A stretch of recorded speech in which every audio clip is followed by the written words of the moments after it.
રાતે અચાનક જ જવાનું થઈ ગયું બગડા. જે બધા મિત્રોને કેમ છો, મજામાં? આજે તો આપણે જવાનું હતું કાળુભાઈના ઘરે. કાળુભાઈનો ફોન આવી ગયો એટલે એના ધાબે આવી ગયો. કાળુભાઈ કે પતંગ લેવા જવું, તો હું ને કાળુભાઈ નીકળી ગયા પતંગ લેવા. પછી તો હું 3 પંજા લઈને હું આવી ગયો ધાબા ઉપર. ત્યાં તો કોઈ પતંગ જ નહોતું ચગાવતું.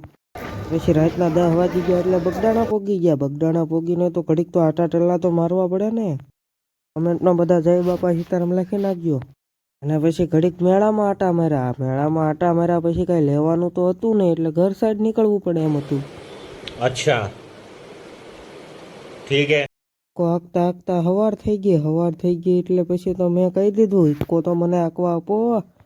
કોઈ હાંકવા તો આપ્યો નહીં. ત્યાં તો હાવ હવાર પડી ગઈ એટલે મેં જોઈ લીધો સાલો પંખો. તો હું હિક્કો તરસો થઈ ગયો એટલે એને પાણી પાવા લઈ ગયા. હિક્કો હાંકવા તો આપ્યો નહીં. પછી તો આગળ બેહારી દીધો. ઘડીક આગળ વયા, આગળ બેહારીને પાછો કાઢી મૂક્યો વાહે.